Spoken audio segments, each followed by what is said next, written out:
श्री महालक्ष्मीची कहाणी. गुरुवारची कहाणी. श्री महालक्ष्मीची कृपा आपल्या सर्वांवर व्हावी, तिने आपल्या घरात वास करावा, पैसा शांती समाधान घरात नांदावे म्हणून महालक्ष्मी व्रताचे व्रत करतात. हे व्रत केल्याने मनातल्या इच्छा पूर्ण होतात. श्री महालक्ष्मीची अनेक नावे आहेत, अनेक रूपे आहेत. पार्वती, सिंधुकन्या, महालक्ष्मी, लक्ष्मी, राजलक्ष्मी, ग्रहलक्ष्मी, सावित्री, राधिका, राजेश्वरी, चंद्रा, गिरिजा, पद्म्या, मालती, सुशीला अशा विविध नावांनी महालक्ष्मी ओळखली जाते.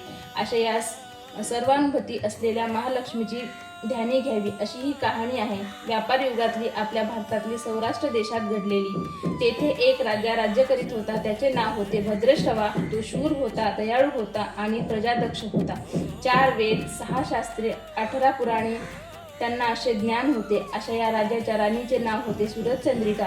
राणी रूपाने सुंदर होती, सुलक्षणी होती आणि पतिनिष्ठ होती. त्यांना एकूण 8 अपत्य होते, 7 पुत्र आणि 1 कन्या होती.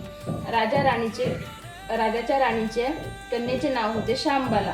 एकदा देवीच्या मनात आले की आपण राज्याच्या राजप्रसादी राहावे, त्याने राजा आणखी सुखी होईल, प्रजेलाही तो आणखी सुख देईल. गरिबाकडे राहिला तर सगळ्या संपत्तीचा तो एकटाच उपभोग घेईल. म्हणून देवीने एका म्हातारीचे रूप घेतले, फाटकी वस्त्रे घातली आणि आधारासाठी तिने एक हातामध्ये काठी घेऊन ती काठी टेकत टेकत ती राणीच्या महालाच्या दाराशी गेली.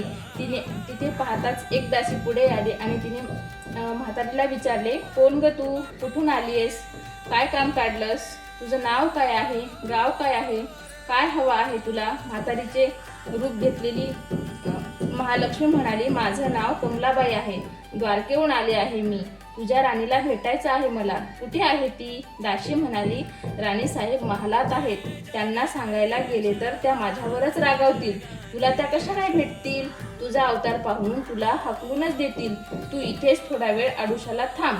म्हातारीला राग आला. तिने संतापून म्हणाली, तुझी राणी गेल्या जन्मी एका वैश्याची पत्नी होती. तो वैश्य फार गरीब होता, त्यावरून त्या दोघांची नेहमी भांडणं होत होते. नवरा तिला मारहाण करीत होता.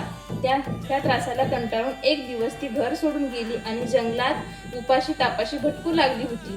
तिची अवस्था पाहून मला तिची दया आली. तिला ऐश्वर्य, सुख, संपत्ती देणाऱ्या महालक्ष्मीची व्रताची माहिती मी सांगितली. त्याचप्रमाणे तिने ते व्रत केले. तिच्या व्रताचे महालक्ष्मी तिच्या व्रतावर प्रसन्न झाली. तिचे दारिद्र्य संपले. तिचे घर संपत्ती समृद्धीने भरले. तिच्या जीवनात आनंद भरला. लक्ष्मी व्रत केल्यामुळे मृत्यूनंतर ते दोघे पती पत्नी लक्ष्मी लोकात वैभवात राहिली. या जन्मी त्यांचा जन्म राजकुळात झाला आहे. देवीच्या कृपेने ती आता राणीपदावर बसलेली आहे. पण लक्ष्मी व्रताचा दिलेल्या वसाचा विसर पडला आहे. त्याचीच आठवण करून देण्यासाठी मी इथं आले आहे. म्हातारीचे बोलणे ऐकून दासीच्या मनात जिज्ञासा निर्माण झाली. म्हातारीला पाणी दिले, नमस्कार केला आणि म्हणाली, मला सांग ते व्रत, मी करीन नेमाने, उतणार नाही, मातणार नाही, घेतलेला वसा टाकणार नाही. म्हातारीने दासीला लक्ष्मी व्रताची कहाणी सांगितली. मग ती उठली, काठी टेकीत निघणार तेवढ्यातच राणी तरातरा महालातून घराच्या बाहेर आली. फाटक्या वस्त्रातील म्हातारीला पाहताच ती संतापली आणि उद्धटपणे म्हणाली, कोण ग तू थेरडे, इथे कशाला आलीयस, जा इथून. तिथे पुढे होऊन म्हातारीला हाकलून दिले. ती म्हणाली, म्हणजे प्रत्यक्ष महालक्ष्मीच होती ती राणीला कळले नाही. राणीचा तो उद्धटपणा पाहून महालक्ष्मीने तिथे न थांबता स्वस्थानी जाण्याचे ठरवले. राणीचा महाल सोडून म्हातारी निघणार तेवढ्यातच एक मुलगी लगबगीने बाहेर आली. ती मुलगी होती राजकन्या शांबाला. तिने येऊन म्हातारीला नमस्कार केला आणि कळकळून म्हणाली, आजी रागावू नका, माझी आई चुकली आहे, तिच्यासाठी मला क्षमा करा, मी तुमच्या पाया पडते. राजकन्याचे जे बोलणे ऐकून श्री महालक्ष्मीला तिची दया आली आणि तिने शांबालेला लक्ष्मी व्रताची माहिती सांगितली. तो दिवस होता मार्गशीर्ष महिन्यातला पहिला गुरुवार.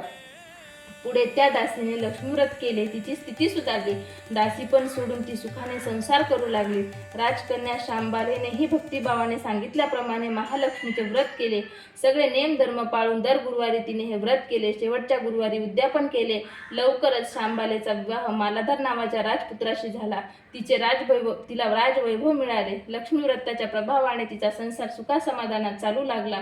पण इकडे भद्रश्रवा व राणी चंद्रिका यांना हळूहळू वाईट दिवस यायला लागले. त्यांचे राज्य गेले. त्यांचे सगळे वैभव ऐश्वर्य लयाला गेले. चंद्रिका राणी होती, ती स्थिती आता बदलली. अन्न पाण्यालाही महाग पडली होती. भद्रश्रवाला फार वाईट वाटत होते, पण तो तरी काय करणार. एक एक दिवस चिंतेने उगवत होता, तसाच मावळत पण होता.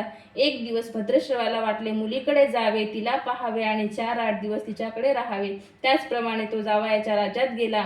चालून चालून तो खूप दमला होता, म्हणून थोडा वेळ विश्रांतीसाठी तो एका नदीच्या काठी बसलेला होता. राणीची दासी त्या नदीवर येत होती. तिने भद्रश्रवाला ओळखले आणि दासी धावत धावत महालामध्ये गेली आणि राजाला बातमी सांगितली की आणि शांबालाला हे समजले. शांबाला आणि मालधराने रथ पाठवून भद्रश्रवाला मोठ्या मान सन्मानाने राजवाड्यात घेऊन आले आणि त्यांचा आदर सत्कार केला. काही दिवस जावयाचा आणि मुलीचा पाहुणचार घेत भद्रश्रवा राजवाड्यात राहिला. आता परत जायचे विचार त्यांच्या मनात घोळू लागले. जावयाला त्यांनी तसे सांगितले. जावयाने जाण्यासाठी संमती दिली. भद्रश्रवा परत जायला निघाला तेव्हा शांबालेने 1 हंडा भरून धन पित्याला दिले. तो हंडा घेऊन भद्रश्रवा घरी आला. मुलीने धनाने भरलेला हंडा दिला. ते ऐकून सूरजचंद्रिकेचा आनंद गगनात मावेना. घाईघाईने तिने हंड्यावरचे झाकण काढले. आत पाहते तर काय, हंड्यात धन नव्हतेच. तेथे फक्त कोळसे आणि महालक्ष्मीच्या अवकृपेने हंड्यातल्या धनाचे कोळसे झाले होते. चंद्रिकेने कपाळावर हात मारून घेतला आणि भद्रश्रवाचा हा चमत्कार पाहून चकित झाला होता. दुःखाचे दिवस संपत नव्हते, दारिद्र्याचे भोग सुटत नव्हते. सूरजचंद्रिकेचा एक एक दिवस काढताना जीव मेटाकुटीला येत होता. एक दिवस सूरजचंद्रिकेच्या महालातही लेकीला भेटायची इच्छा पूर्ण केली होती. त्याचप्रमाणे ती लेकीच्या घरी जाण्यासाठी निघाली आणि तो दिवस होता मार्गशीर्ष महिन्यातला शेवटचा गुरुवार. सूरजचंद्रिका लेकीच्या घरी पोहोचली तेव्हा शांबाला व्रताचे उद्यापन करीत होती. शांबाल्याने आईकडून महालक्ष्मी व्रताचे व्रत करून घेतले. 4 दिवस मुलीकडे राहून सूरजचंद्रिका परत आपल्या गावात आली आणि लक्ष्मी व्रत केल्यामुळे काही दिवसातच त्यांना त्यांचे पूर्वीचे वैभव परत मिळाले. राज्यप्राप्ती झाली. पुढे काही दिवसांनी आई वडिलांना भेटण्यासाठी म्हणून शांबाला माहेरी आली, पण बाप भेटायला आला असताना त्याने शांबालेने कोळसा भरलेला हंडा तरी दिला होता, पण आपल्याला मात्र काहीच दिले नाही.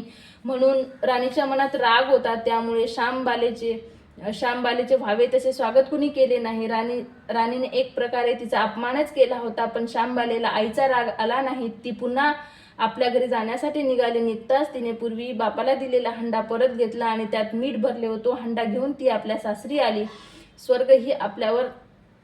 स्वगृही आल्यावर मालाधराने शांबालेला विचारले, माहेरातून तू काय आणलंस? शांबाल्याने बरोबर आणलेल्या हंड्याकडे बोट दाखवले आणि मालाधराने झाकण काढून आत पाहिले तर हंड्यात मिठाचे खडे होते.